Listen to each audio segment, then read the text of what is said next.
નમસ્કાર મિત્રો દેશ અને દુનિયાના સુપરફાસ્ટ સમાચારમાં તમારું સ્વાગત છે। સરકારી ભરતી કેલેન્ડર જાહેર, 10 વર્ષમાં 2 લાખથી વધુ નોકરી।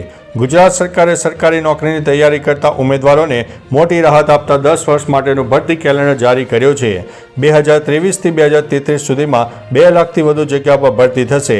સરકારે 55 જેટલી કેડરને મર્જ કરીને 23 નવી કેડરો બનાવી છે અને 4500થી વધુ નવી જગ્યાઓ ઊભી કરી છે।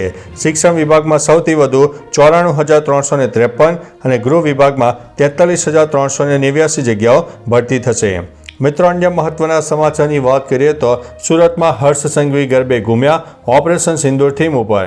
નવરાત્રિમાં સુરતમાં હજારો ખેલૈયાઓ ઉત્સાહભેર ગરબે ઘૂમી રહ્યા હતા।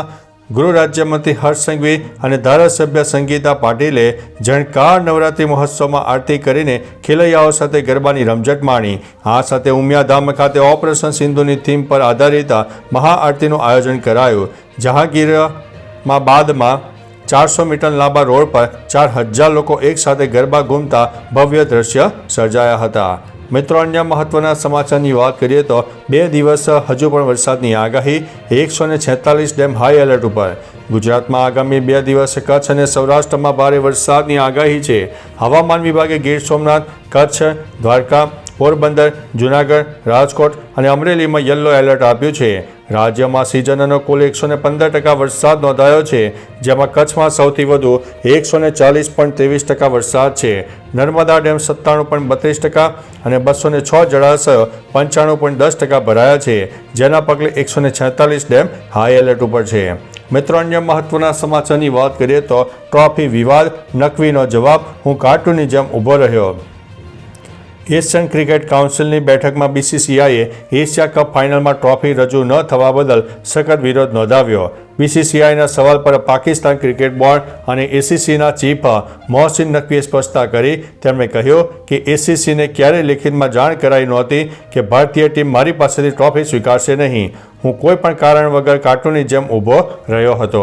મિત્રો, અન્ય મહત્વના સમાચારની વાત કરીએ તો અમેરિકામાં શટડાઉન, 9 લાખ કર્મચારીઓ રજા પર। અમેરિકામાં ફંડિંગ બિલ પર ડેમોક્રેટ્સ અને રિપબ્લિકન વચ્ચે ઓબામા હેલ્થ કેર સબસિડી મુદ્દે ખેંચતાણ ચાલી રહી છે।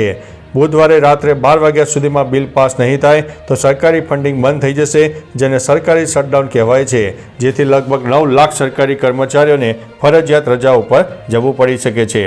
તમામ સરકારી કામકાજ ઠપ થઈ જશે। ટ્રમ્પ અને વિપક્ષ વચ્ચે વાતચીત નિષ્ફળ જતાં આ ખતરો વધી ગયો છે। મિત્રો, અન્ય મહત્વના સમાચારની વાત કરીએ તો દીપિકાએ ત્રણેય ખાનને પાછળ છોડી દીધા। IMDbના 25 વર્ષના રિપોર્ટ મુજબ લોકપ્રિયતા અને સર્ચની દ્રષ્ટિએ દીપિકા પાદુકોણે ત્રણેય ખાનને પાછળ છોડી દીધા છે। 2014થી 24 સુધીના સાપ્તાહિક રેન્કિંગના આધારે દીપિકા સૌથી વધુ સર્ચ કરાયેલી સેલિબ્રિટી બની છે। આ યાદીમાં દીપિકા પ્રથમ સ્થાને, જ્યારે શાહરૂખ ખાન બીજા સ્થાને, ઐશ્વર્યા રાય બચ્ચન ત્રીજા અને આલિયા ભટ્ટ ચોથા ક્રમે જોવા મળ્યા છે। દીપિકાએ કહ્યું છે કે તેણે સફળતા માટે ક્યારેય ઢાંચામાં ફિટ થવાની પરવા કરી નથી। મિત્રો, અન્ય મહત્વના સમાચારની વાત કરીએ તો માધવપુરમાં ભારે વરસાદ, જળબંબાકારની પરિસ્થિતિ સર્જાઈ। પોરબંદરના માધવપુરમાં 2 ઇંચ વરસાદ નોંધાયો છે।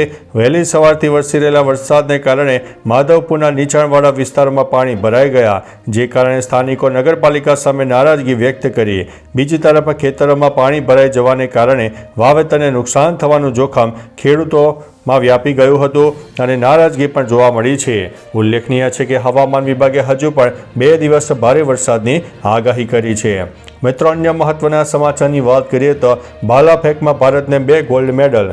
વર્લ્ડ પેરા એથ્લેટિક્સ ચેમ્પિયનશિપમાં સુમિત એન્ટિલ અને સંદીપ સરગરે ગોલ્ડ મેડલ જીત્યા હતા। સુમિત એન્ટિલે F64 અને સંદીપ સરગરે F45 સેક્શનમાં ભાલાફેંક સ્પર્ધામાં શ્રેષ્ઠ પ્રદર્શન આપ્યું, જે કારણે ભારતને મેડલ ટેબલમાં ટોપ 5 સ્થાન મળ્યું છે। ભારતે 4 ગોલ્ડ, 4 સિલ્વર, 1 બ્રોન્ઝ મેડલ સાથે ચોથા સ્થાન મેળવ્યું છે, જ્યારે બ્રાઝિલ 7 ગોલ્ડ, 14 સિલ્વર અને 6 બ્રોન્ઝ મેડલ સાથે ટોચ ઉપર જોવા મળ્યું છે। મિત્રો, અન્ય મહત્વના સમાચારની વાત કરીએ તો ફાફડા જલેબીના ભાવમાં મોટો વધારો।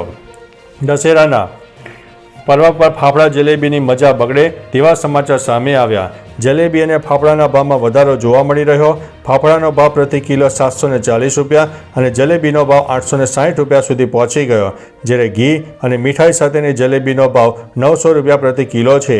ગત વર્ષની સરખામણીએ ફાફડામાં ₹20 અને જલેબીમાં 30થી 50 રૂપિયાનો વધારો થયો છે। તેમ છતાં જલેબી ફાફડા લેવા માટે દુકાનોમાં ભારે ભીડ જોવા મળી રહી હતી। મિત્રો, અન્ય મહત્વના સમાચારની વાત કરીએ તો મલ્લિકાર્જુન ખડગેની તબિયત લથડી, હોસ્પિટલમાં દાખલ કરવામાં આવ્યા છે। કોંગ્રેસ પાર્ટીના પ્રમુખ મલ્લિકાર્જુન ખડગે ઉંમર વર્ષ 83 ની તબિયત વધુ ખરાબ થઈ રહી છે। તેમને બેંગ્લોરની MS રામૈયા હોસ્પિટલમાં દાખલ કરવામાં આવ્યા છે। ડોક્ટરો તેમની બીમારી જાણવા માટે ચેકઅપ અને જરૂરી પરીક્ષણો કરી રહ્યા છે। ખડગેએ સવારે તબિયત ખરાબની ફરિયાદ કરી હતી અને તેમને તાત્કાલિક હોસ્પિટલમાં દાખલ કરવામાં આવ્યા છે। મિત્રો, અન્ય મહત્વના સમાચારની વાત કરીએ તો RBIએ આપ્યો આમ આદમીને ઝટકો। રિઝર્વ બેંક ઓફ ઇન્ડિયાની મોનિટરી પોલિસી કમિટીની બેઠકના પરિણામો જાહેર કરવામાં આવ્યા, જેમાં ગવર્નર સંજય મલ્હોત્રાએ રેપો રેટમાં કોઈ ફેરફાર ન કરવાની જાહેરાત કરી। 29 સપ્ટેમ્બરથી શરૂ થયેલી આ બેઠક 1 ઓક્ટોબર સુધી ચાલી હતી। એનો મતલબ એ છે કે ઓગસ્ટ બાદ ઓક્ટોબરની બેઠકમાં પણ રેપો રેટ 5.5% પર યથાવત રહ્યો, જે કારણે લોન EMIમાં ઘટાડો થશે નહીં। આ બેઠકમાં RBIના 6 સભ્યોએ ભાગ પણ લીધો હતો। તો ચાલો મિત્રો, ફરીથી દેશ અને દુનિયાના સુપરફાસ્ટ સમાચાર લઈને મળતા રહીશું। ત્યાં સુધી અમને રજા આપશો। નમસ્તે।